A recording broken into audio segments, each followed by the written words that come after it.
माता पार्वती कहती है जब कार्तिक ने ताड़कासुर को मारा था, मारने के बाद खत्म हो गया उसका लक्ष्य, वही लक्ष्य था। माता ने कहा भाई चलो स्वामी जी श्रीखंड महादेव पड़ता है यहाँ पर, तो वहां से जो है बोले स्वामी जी अब ताड़कासुर का जो है ये कहना खत्म हो चुका है, चलो बच्चे को ले आने जाएंगे हम, बच्चे को लाएंगे भी, देखेंगे ठीक है कैसा है, कहीं उसको चोट वोट या कुछ तो नहीं लगी या कोई प्रॉब्लम तो नहीं है, चलो बच्चे को लेने जाएंगे हम। शिव जी ने कहा चलो ठीक है पार्वती जब आप बोल रहे तो चलिए। तब कहती है माता पार्वती भूटान से चल के मैं मानसरोवर आई, मानसरोवर से चल के मैं मानतलाई पहुंची जहाँ से रिवर चल रहा माता पार्वती का, तो मानतलाई से चल के मैं यहाँ पर पहुंची तो मैंने दूध की गंगा भाई परशुराम ने इसका नाम खीर गंगा कहा है। अब देखिए ये उत्तर है और इसका जवाब जो देना है वो किस प्रकार से, माता ने किस प्रकार से बोला कि जब भूटान में बोला कि स्वामी जी अब दोनों बच्चे का कुछ बंटवारा होना चाहिए, यहाँ बैठ कर अच्छी जगह है, दोनों बच्चे सही सलामत है और अपना अपना स्थान ग्रहण करें और हमारे साथ कब तक चलोगे मतलब कैलाशों पर। शिव जी बोले आगे देखिए। तो आगे जब मानसरोवर पहुंचे तो वहां पर कहा माता पार्वती स्वामी जी अच्छी जगह है मानसरोवर, तो यहाँ पर इनका बंटवारा कर दीजिए। जैसा बंटवारा कहते हैं कार्तिक और गणेश का जो पृथ्वी की चक्कर लगाए थे उस विषय में चर्चा चली। तो फिर मानतलाई में पहुंचे, ये जो जहां से रिवर चल रहा है, तो फिर भी कहा शिव जी ने कि आगे देखेंगे। अब 3 जगह जो है टाल दी शिव जी ने। जब यहाँ पहुंची माता पार्वती टॉल गई, कहने लगी भाई स्वामी जी अब जो चौथे स्थान पर मैं फैसला करके रहूंगी, अब आपको करना ही होगा कि इनका फैसला कि ठीक है जो बच्चा इधर दोनों बच्चे आओ, एक सवाल देता हूं मैं, जाओ दोनों बच्चे जो पृथ्वी की परिक्रमा करके पहले आएगा वो जो है प्रथम को स्थान दिया जाएगा, दूसरे को दूसरा स्थान दिया जाएगा। तो कार्तिक जो रणभूमि से आया हुआ था, अब गणेश का जो था चूहा वाहन और कार्तिक का था मोर वाहन, उसने कार्तिक ने सीधा सुना चला गया पृथ्वी की परिक्रमा करने। और गणेश जी बोले भाई चलो भाई अब हमने जाना है और यहाँ पर जो है अब पृथ्वी जी बोला ना माता पिता ने क्या बोला, चूहे ने कहा भाई क्या बात है यार रुको, ये जगत माता है जगत पिता है, कहाँ ढूंढोगे आप, कौन सी नगरी ढूंढ रहे हो, यही इसकी शरण में चक्कर लगाओ, मैं जाता हूँ इसके साथ पृथ्वी के चक्कर काटने। तो तब जो पृथ्वी के चक्कर में मुझे ने काटे थे और जो कार्तिक ने मोर पर बैठ कर जाते। जैसे ही इस पूर्व दिशा में आए तो चूहे ने बोला था भाई, मुझे ने बोला था कि भाई गणेश जी जैसे मैं पूर्वी दिशा जाऊंगा 2 कदम का फर्क रहेगा तो तेने माता पिता की शरण में चक्कर लगा देना कि ठीक है जी। जैसे ही कार्तिक ने देखा तो ऊपर से भाई मूसा तो खेल रहा है और ये तो वो यहाँ बैठा हुआ है पृथ्वी की परिक्रमा करने माता पिता की शरण में, ओहो इसमें कुछ दाल में काला काला है, वो बहम पड़ गया। आज भी घर में देखना भाई भाई में कई बार बहम पड़ता है, जो पृथ्वी में लागू भगवान ने किया वही हम पर भी देखना, किसी घर में जो है वो बच्चा जो है वहाँ को उसको चाहता जा रही है, इसको चाहता ऐसी फूट है कुछ थोड़ी थोड़ी पड़ी हुई है। तो इसी प्रकार से जो जब यहाँ उतरा तो कार्तिक ने बोला जी ठीक है जी, बोले परशुराम ने क्या नाम उसको बोला आपने शिव जी ने बोला, बोले बेटा इधर आओ, क्या आपकी तपस्या पूर्ण हुई? बोले जी मेरी परिक्रमा भी पूर्ण हुई और पृथ्वी की परिक्रमा भी और तपस्या भी पूर्ण हुई और मैं चक्कर काट के भी आ रहा हूँ और इसलिए अब मैं जा रहा हूँ। कि क्यों जा रहे हो भाई? शिव जी ने बोला क्यों जा रहे?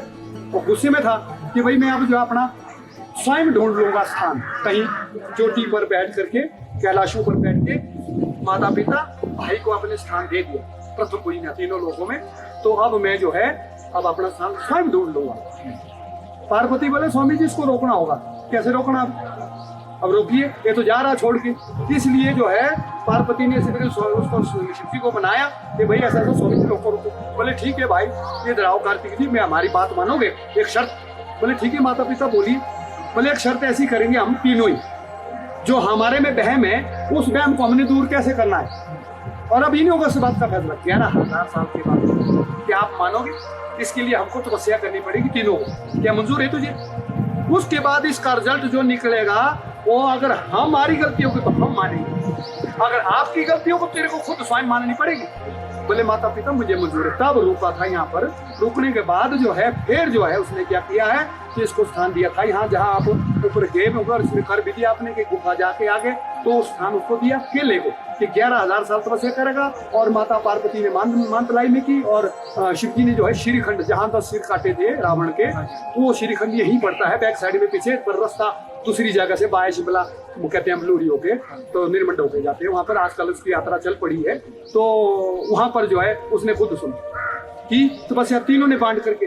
तब कहा शिव जी ने कहा भाई पार्वती ऐसा है, बच्चे को कुछ नहीं देना है, निराकार निराहार ना घास पत्ती कुछ नहीं देना इसको, हम भी नहीं खाएंगे ये भी नहीं खाएगा। पार्वती को बंद कर दिया। वो किस लिए बंद किया कि माई माता पार्वती कुछ दे ना जाए, कुछ कर ना जाए, और उसने कर ही दिया। उसने जो है त्रिशूल मार के अपने आप सोच करके कोई दूध की गंगा उसको माँ अपना दूध दे दिया, बहा दिया, जैसे दूध गंगा बहा दी, और त्रिशूल मार के तो भाई ले बेटा तेरे लिए जो 11,000 साल की मैंने अपना माँ दूध दिया था, और जो तू जो है यहाँ पर तेरी तपस्या संपूर्ण होगी और जो तेरी बहन है ये खत्म हो जाएगी, मैं तेरे साथ हूँ, मतलब माँ तेरे साथ। ठीक है भाई। तो शिव जी ने कहा पार्वती तेने दिया तो इसका कलयुग में परिणाम जानती तो क्या होगा? बोले स्वामी जी मैंने तो 11,000 साल के लिए दिया है, अब आगे तो इसकी बात तब देखेंगे जब फैसले होंगे।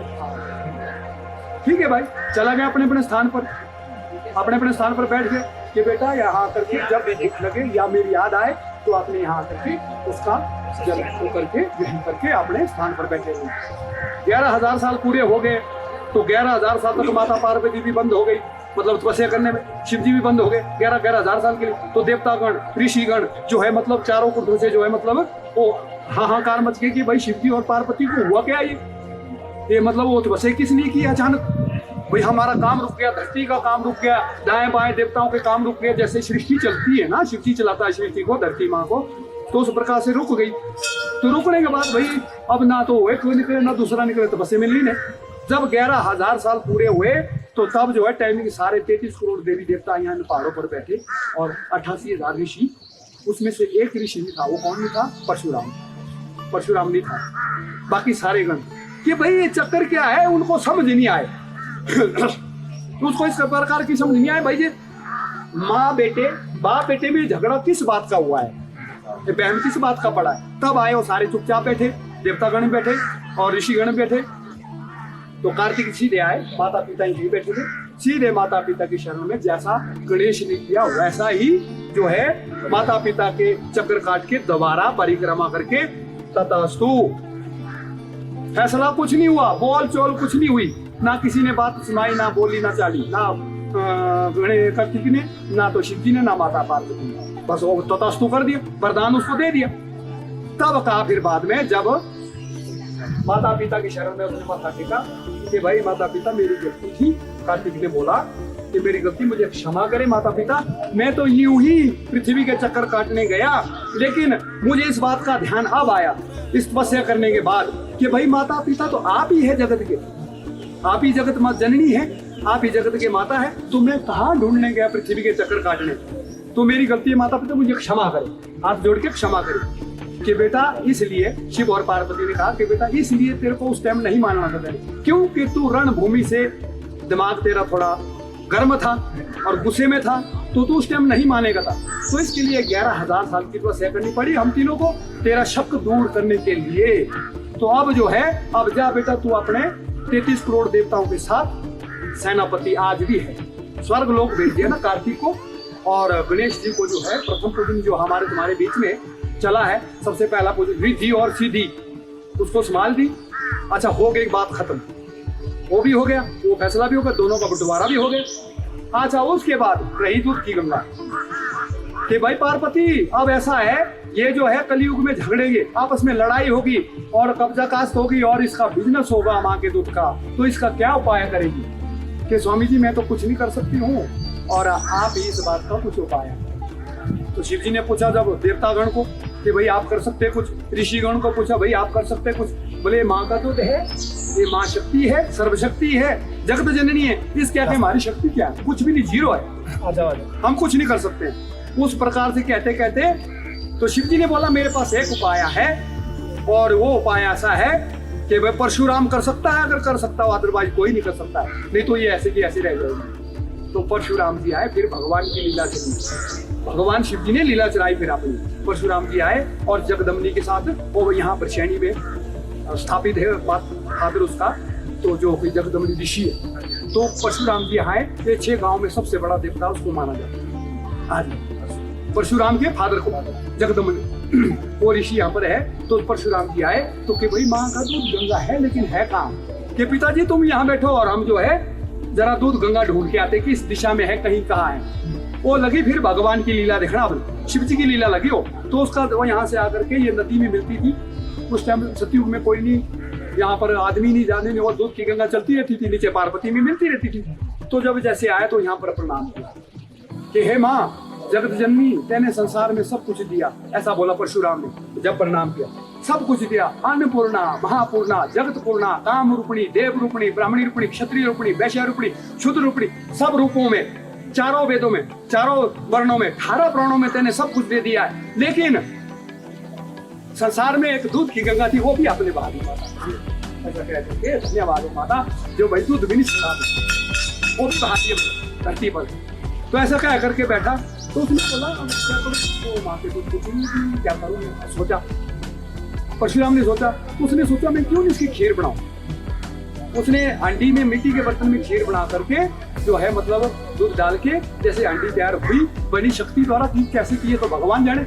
लेकिन जो है जैसे उठाई हांडी, बर्तन उठाया ना जैसे हम उठाते घर में, वो हाथ से छूट पड़ी, गिर गई, हांडी फट गई, वो इसी में मिल गई। तो जैसे लगा उसको कि भाई किसी ने ठोकर मार दी, ठोकर मार दी मेरे प्रसाद को, जैसे आपको धक्का लगा करके मैंने कोई चीज गिरा दी मुझे, तो ऐसा लगा उसको। और उसको आगे क्रोध, वो क्रोध ही तो उसको दिलाना था, भगवान की लीला थी ना, वो धक्का भी भगवान ने दिया, उसको पता नहीं लगा।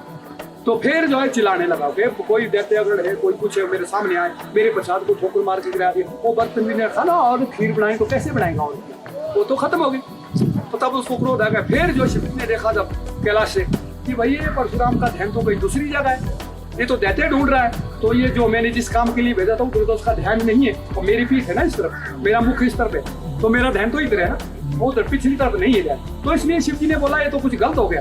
वो फट करके आगे शिव जी खड़े हो गए कि भाई परशुराम जी आप क्यों चिल्ला रहे हो इतना, कि स्वामी जी मेरे प्रसाद को किसने ठोकर मारी। अरे तेरे प्रसाद को किसने ठोकर मारनी, इसने तेरे साथ शर्त नहीं की, दूध गंगा ने, ये जो बह रही है, इसने शर्त नहीं की। उसका ध्यान फिर से हटा करके उसका मुख उधर लगा दो ताकि ये कुछ करे क्रोध के टाइम। उसने कहा जी ये तो माता का दूध है स्वामी जी, ये तो कुछ, मैंने तो प्रणाम किया, आदर संस्कार दिए, सब कुछ दिए, रिस्पेक्ट दी माँ को, मैंने माना ये मेरे माँ गुरु माता है।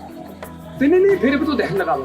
भगवान ने कैसी कन्या शादी कि 12 साल की कन्या जो इसमें खड़ी कर, 12 साल की कन्या ऐसी कि भाई उसको नजर आई, वो भगवान यही खड़े हैं, शिव जी खड़े हैं यही, लेकिन उसने जो ऐसी लीला रचाई कि 12 साल की कन्या बोले परशुराम जी मैंने आपके प्रसाद को ठोकर मार के गिरा दिया। उसने प्रकट कर दी बात, तेने मेरे साथ छल किया, तेने मेरे प्रसाद को ठोकर मारी, जा मैं तेरे को भी ठोकर मारता हूँ। आज के बाद वो पानी की तरह बहेंगे और मलाई की तरह तेरे चिथड़े होने चाहिए, और आज के बाद तेरा नाम दूध गंगा से कोई नहीं जानेगा। कलयुग में तेरा नाम होगा तो फिर गंगा के नाम से जाना जाएगा, और आज के बाद ये परशुराम के नाम से तू प्रसिद्ध हो कलयुग में। जब सतयुग आएगा तब तो फिर से वही दूध गंगा होनी चाहिए। बस इतना कह करके कुछ तू बस परशुराम जी इतना काम था, और लड़की गायब हो गई, श्राप लग गए ना उसको, वो लगा दूध को जो गंगा बहन, बस उसको लग गया। तो जब गायब हो गया तब बड़ा भगवान परशुराम को तब ओहो स्वामी जी आपने क्या करवा दिया, मेरे हाथ से पाप करवा दिया, मेरे माँ का दूध को श्रापनी दे दी, मैं तो अब कहीं का नहीं रहा, वो फलाना कई बातें बता दी कि परशुराम जी आप शांति रखिए, आपके हाथों द्वारा कोई पाप नहीं हो, ये लीला मेरी थी सारी, तेरे हाथों द्वारा तो सिर्फ काम होना था और इसको कोई नहीं कर सके, तो इसलिए इसका कुछ नहीं कलयुग में करना ही था ताकि इसका कोई व्यापार ना हो।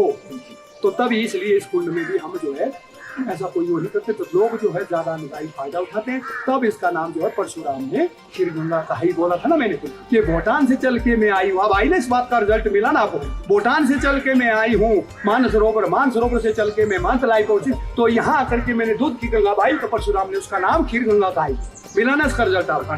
तो ये है रिजल्ट इसका, तो वो हुआ खीर गंगा नाम का ही। तो इसके दो नाम है, एक गुप्त है और बहुत बड़ा स्थान है, ये देवी देवताओं का है, 33 करोड़ देवता यहाँ विराजमान है और 88,000 ऋषि मुनि भी विराजमान है, और परशुराम स्वयं जो जिसने ये कारोबार किया है और शिव जी की लीला से, तो तब जाके इसको जो है चेंज पानी में कन्वर्ट करा है परशुराम ने। तो ये है यहाँ की प्रथा और धर्मस्थल है, और धर्मस्थल के हिसाब से आए लोग बनाने ही है। पर ऐसा भाई गंदू वस्तु प्लास्टिक वगैरह हथरों को खान पान ऐसा ना करे। हाथ जोड़ के विनती में बार बार बोलता हूँ, जितनी वीडियो बनती है कि माँ का स्थान है, माँ के शरण में आइए और यहाँ पर अच्छा करके जाइए, अच्छा बुरा ना हो तो भला भी ना हो तो मतलब कुछ ना कुछ शांति रूप लेके जाए, ऐसा है मेरा मतलब सब। हाँ जी। एक चीज होगी, वो जो आपने बताया कि बड़ी घटना हुई थी, वो स्थल कौन सा, कहाँ से स्टार्ट हुई? वो तो कोई दूसरी जगह का, उसको तो मनाया था ना यहाँ पे। अच्छा, यहाँ बनाया था? हाँ मनाया था उसको, वो दूसरी जगह है। तब गुरु उठ के जा रहा था ना वो कहीं, तो वो इसलिए फिर बोला भाई इसको रोको रोको, चलते चलते। अब इनका स्थान तो है नहीं, शिव और पार्वती जो खंडरों में एक सोने की लंका थी वो भी रावण को दे दी, तो अब बाकी खंडर में यही चोटों में है। यही इन पत्थरों में प्राण है, जल और वायु सांसें है, ये जो हवा चल रही है। हाँ जी, पत्ते पत्ते में रैन बसेरा है, ये जो डाल में पत्ते पत्ते ये हिल रहा है, ये हवा जल और वायु उनकी सांसें देता हूँ। ये पत्थर मत समझो आप, ये पहाड़ मत समझो, इनमें शक्तियां विराजमान है, इनमें इनका आकार है, इनमें इनका बसेरा है, क्योंकि ये पत्थरों में प्राण है। हमारे प्राण है अन्न में और शरीर में, इनके प्राण जो है पत्थर में। तभी तो कहते हैं ना पत्थरों पे रस्सी लगेगी, नहीं लगती रस्सी।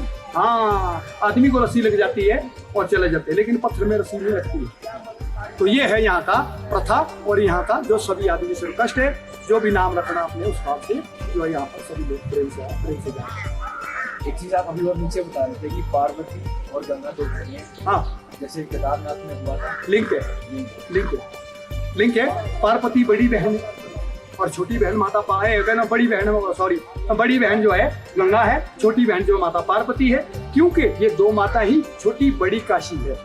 ये छोटी काशी जो जा रही है यहाँ से पार्वती होकर मंडी मिलती है, डिस्ट्रिक्ट मंडी में, कुंडी मंडी के बीच में दोनों ऐसे स्थान है जो कि देवताओं के भरपूर हैं। तो ये अलग अलग नहीं माना जाता। ये पार्वती नदी जो यहाँ से शुरू 11,000 साल से की, मणिकर्ण आता है, तीर्थ खीरगंगा आता है, रुद्रनाथ तीर्थ आता है, सभी तीर्थों का जो जल जाता है वो मंडी नगरी में पहुंचता है। तो उस छोटी काशी में जहाँ पर माता पार्वती विराजमान है, वो शिव जी के साथ हिमाचली राज्य की बेटी है, तो उसका स्थान दे दिया शिव जी ने जटा में जो है उत्तरकाशी में गंगा का, और इधर इधर बहन है, और पहाड़ एक ही है, दिशा एक ही दिशा है, आपस में बिल्कुल मेल है।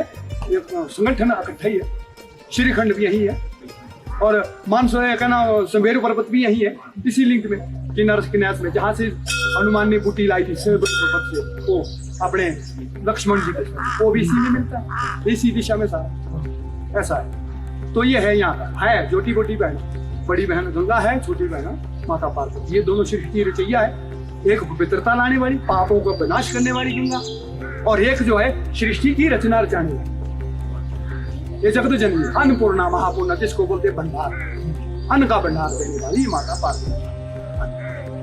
ये है।